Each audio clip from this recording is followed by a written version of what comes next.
जय श्री कृष्ण दोस्तों, मैं एस्ट्रोलॉजर मीनाक्षी अपने चैनल पर आप लोगों का स्वागत करती हूँ, अभिनंदन करती हूँ। क्या बहुत समय से आप शादी करना चाहते हैं, विवाह करना चाहते हैं, लेकिन आपका विवाह नहीं हो पा रहा है, पितृदोष लग रहा है आपकी कुंडली में, मांगलिक हैं आप, कालसर्प दोष है आपकी कुंडली में, या किसी भी तरह से आपके अंदर सब कुछ है, सर्वगुण संपन्न है आप, आपकी एजुकेशन अच्छी है, जॉब अच्छी है, दिखने में आप बहुत सुंदर हैं, लेकिन फिर भी आपकी शादी नहीं हो पा रही है। कोई ना कोई रीज़न की वजह से आपकी शादी रुक जाती है, होते होते सब कुछ तय होते होते भी शादी नहीं होती है, या किसी वजह से शादी नहीं हो रही है, या आपको ऐसा लगता है कि आपके आसपास के लोग आपकी शादी को होने नहीं दे रहे हैं। ज़्यादातर शादी में परेशानियां राहु, शनि, केतु इस तरह के ग्रह ही देते हैं, जिसकी वजह से ये प्रॉब्लम्स आती हैं, या फिर पितृदोष आपकी कुंडली में होता है तो भी आती है। और शनि की दशा जो कि बहुत लंबी चलती है, और राहु की दशा भी बहुत लंबी चलती है। तो इसलिए शनि अमावस्या पर अगर आपकी कुंडली में किसी भी तरीके का कोई दोष है, शादी में बहुत विलंब आ रहा है, या फिर किसी भी तरह का कोई भी कार्य आप करते हैं और इसमें विलंब आता है, बहुत देरी से होता है, एक दिन का काम आपको लगता है कि आज ही हो जाएगा, लेकिन वो एक महीने तक नहीं हो पाता है, जबकि कोई रीज़न नहीं होता है, लेकिन फिर भी वो काम अटक जाते हैं। अगर आपके संग भी बार बार ऐसा हो रहा है तो आप इस उपाय को कर सकते हैं। अगर आप शादी करना चाहते हैं तो इस उपाय को करिए। अगर आप किसी और रीज़न की वजह से करना चाहते हैं तो भी आप इस उपाय को कर सकते हैं। जॉब, बिजनेस के लिए, अपने करियर के लिए भी इस उपाय को कर सकते हैं, किसी भी कामना के लिए कर सकते हैं, और शादी के लिए ये विशेष फलदायी उपाय है। तो शनि अमावस्या का दिन बहुत ही इम्पॉर्टेंट दिन है, और ये उपाय भी एक ही बार का उपाय है।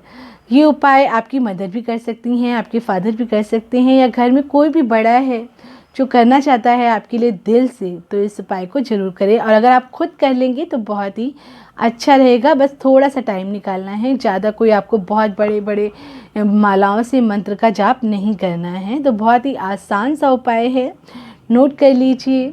और उससे पहले मेरे इस चैनल को लाइक करिए, शेयर करिए, और पहली बार मेरे इस चैनल पर आए हैं तो प्लीज़ इसको सब्सक्राइब कर लीजिए। अब मैं बताती हूँ आपको करना क्या है।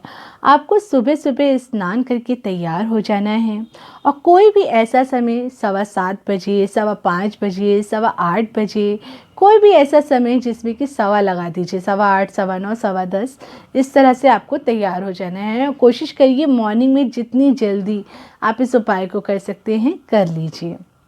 आप सुबह सुबह रेडी होकर के आपको मंदिर जाना है। मंदिर के लिए क्या क्या तैयारी करनी है अब वो बता देती हूँ। आपको लेना है एक पान का पत्ता, एक पान का पत्ता लेना है, और एक दिया लेना है, मिट्टी का या आटे का आप दिया ले लीजिए। उसमें सरसों का तेल डाल लीजिए, और उस तेल में 5 बाती बना लीजिए, पंचमुखी दिया तैयार कर लीजिए। एक माचिस रख लीजिए, और इसके बाद अगर आप थोड़े फूल लेके जाना चाहते हैं तो वो भी ले जाइए।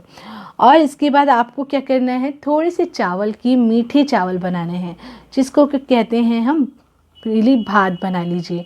तो आप मीठे चावल बना लीजिए। मीठे चावल बनाना बहुत ही आसान होता है। थोड़े चावल ले लीजिए, उसमें थोड़ी शक्कर डालिए, थोड़ा केसर डालिए, दूध में बनाना चाहते हैं तो दूध में, पानी में उस चावलों को बना लीजिए। और उसके बाद वो चावल आपको पान के पत्ते पे रखने हैं। वो चावल जब मीठे बन जाएंगे उसको पान के पत्ते पे रख दीजिए, उसमें 2 लौंग लगा लीजिए, और 2 लौंग लगाने के बाद एक दिया आप मिट्टी का या आटे का ही तैयार कर लीजिए। एक मुखी दिया आपको तैयार करना है।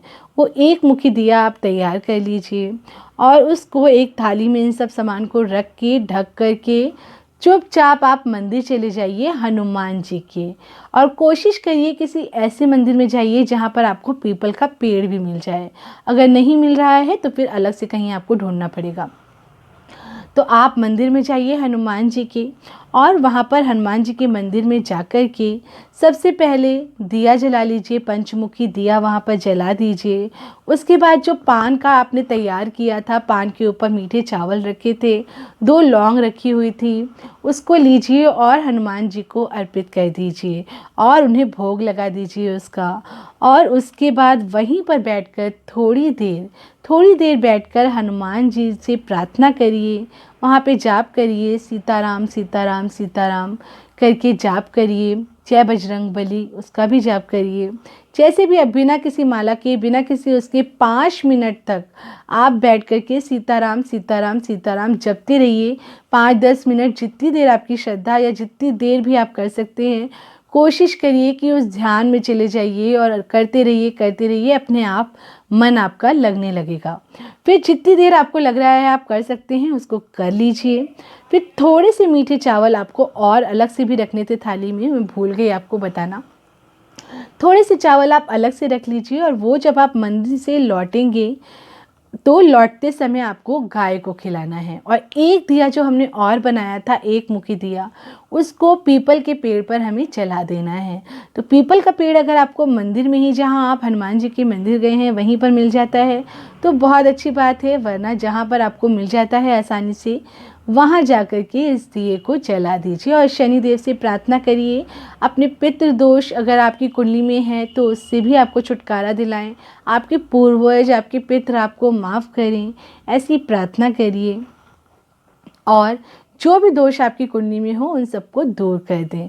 इस तरह की प्रार्थना करके आइए। पीपल के पेड़ पर सारे देवी देवताओं का वास होता है, तो अगर आपकी कुंडली में कोई भी दोष है तो वो बहुत जल्दी दूर हो जाता है। और थोड़े से मीठे चावल पीपल के पेड़ पर भी चढ़ाइए, वहाँ पे चींटी मकोड़े जो होंगे वो उसको खा लेंगे, तो वहीं पर डालाइए और थोड़ा सा गाय को खिला दीजिए। ऐसा करने के बाद आपको वहाँ से चुपचाप वापस आकर अपने घर आ जाना है। ऐसा करने से आपको बहुत ज़्यादा फ़ायदा होता है, बहुत जल्दी लाभ होता है। तो ये एक ही बार का उपाय है, एक ही बार करना है आपको। तो शनि अमावस्या को अपने हाथ से जाने मत दीजिए और शनि अमावस्या वाले दिन इस उपाय को ज़रूर करिए। अगर आप चाहते हैं कि बहुत जल्दी आपका विवाह हो जाए या फिर कोई और प्रॉब्लम है, नौकरी से लेकर बिजनेस से लेकर या किसी भी तरह की कोई भी परेशानी है, तो वो परेशानी लेकर आप हनुमान जी के पास जाइए, वो ज़रूर आपकी परेशानी को दूर करेंगे। इस उपाय को करिए और मुझे ज़रूर बताइएगा कि आपको फ़ायदा हुआ या नहीं। तो फिर नेक्स्ट वीडियो में आपको मैं फिर से मिलती हूँ, तब तक के लिए जय श्री कृष्णा दोस्तों।